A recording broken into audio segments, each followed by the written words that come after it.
Presidenta, perdón.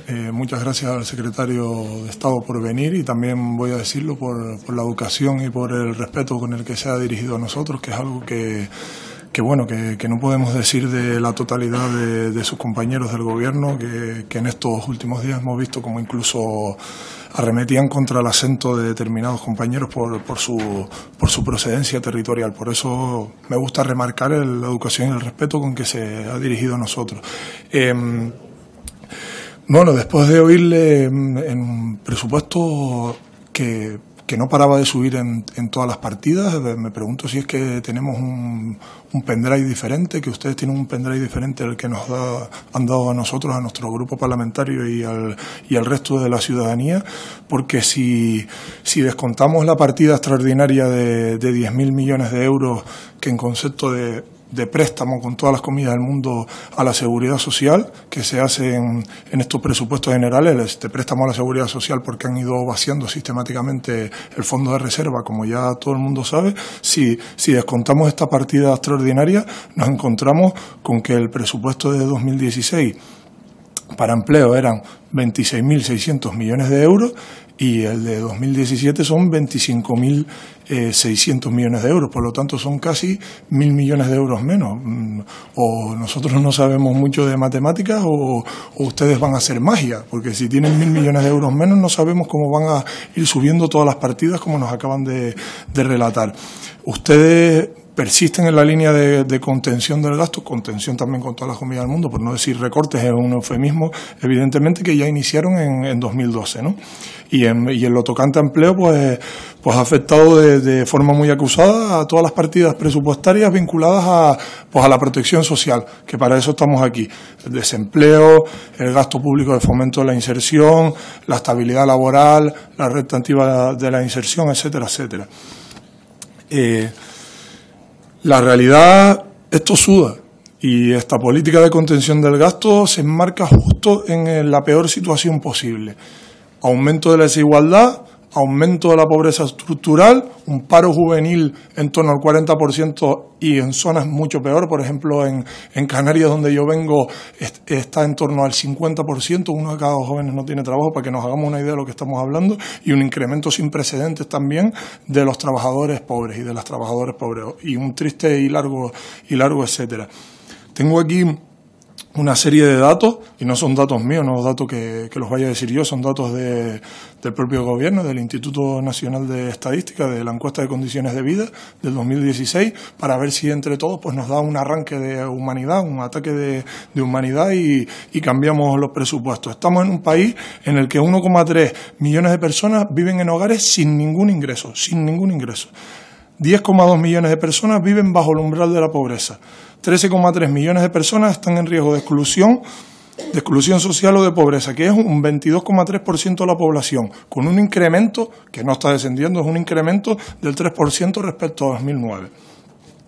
En cuanto a congelación salarial, en este periodo el coste medio de la hora trabajada tan solo se ha incrementado un 0,5% en España, en el periodo del 2008 al 2015. En el promedio de la eurozona, este coste medio ha aumentado un 4,8%, pero ya no hace falta que comparemos con la eurozona. Es que el IPC ha subido en este periodo un 8,7%. O sea, el coste de la vida ha subido un 8,7% y los salarios han subido un 0,5%. O sea que, bueno, yo creo que los datos lo dejan todo bien clarito. En cuanto a precariedad, el 27% del total de los trabajadores de este país y las trabajadoras tiene un contrato temporal, que son 4,2 millones de personas.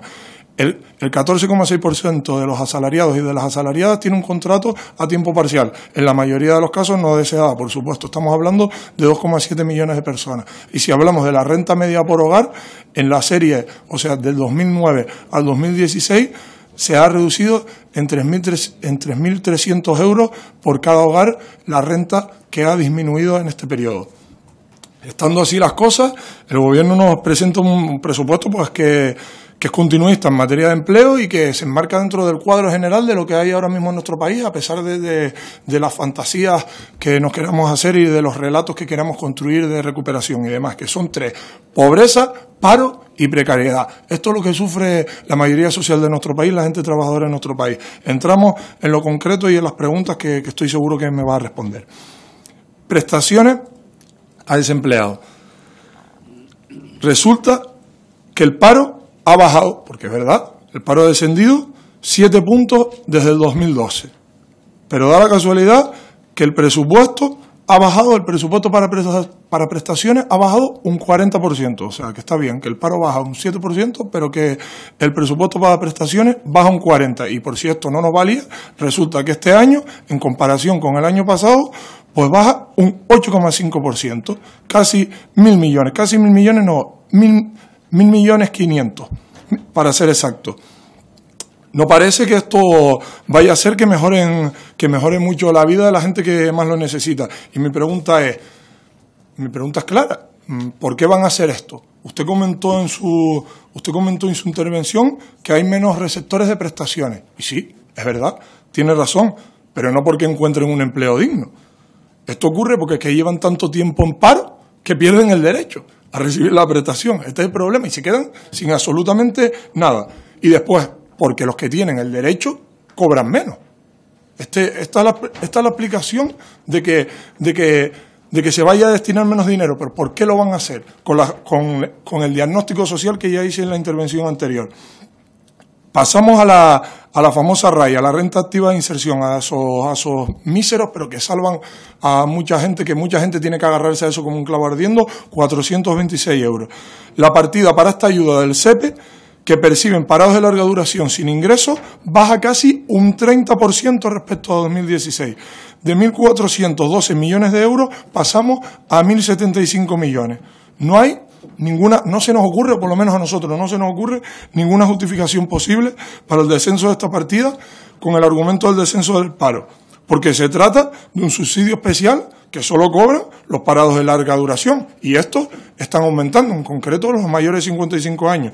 Nos recuerdo a todos, para ver también como antes, si nos da un ataque de humanidad, que esta ayuda la cobran principalmente parados de larga duración mayores de 45 años, mujeres víctimas de violencia machista y personas con discapacidad con grado mayor de 33%. Y el gobierno va a recortar un 30% de los presupuestos de este año. ¿Qué van a hacer? ¿Los van a dejar tirados y los van a dejar tiradas? Y otra pregunta, ¿por qué en 2016 estaban presupuestados 1.400 millones y solo se ejecutaron 1.180? ¿Qué explicación tiene que se hayan quedado más de 200 millones de euros sin ejecutar por la dramática situación que vive nuestra gente? ¿Qué explicación tiene? No lo sabemos. Alberto. ¿Qué piensan? Sí, ya voy acabando, que el portavoz del Partido Popular y del Partido Socialista se extendieron bastante también, ya voy acabando. ¿Qué piensan hacer para paliar la situación de emergencia social en la que se encuentran casi 2 millones de personas, estos parados de larga duración que estamos hablando, con los datos que estamos poniendo sobre la mesa? Con respecto a los programas de activación para el empleo, y con esto ya termino. El recorte es del 20%. Pasa de 350 millones el año pasado a 280 este año. Esta ayuda, también para parados de larga duración, gestionada por el SEPE, que comprende tanto una parte de apoyo en la intermediación laboral como el pago de una ayuda económica, que son también uno de los programas famosos de los 426 euros, tenía una dotación de 350 millones en 2016. Sin embargo, en la descripción del programa que aportan en los presupuestos del 2017, consta que solo se realizaron 127 millones de ese presupuesto. ¿Nos puede explicar por qué no se ejecutaron esa parte que no se ejecutó del presupuesto para 2016?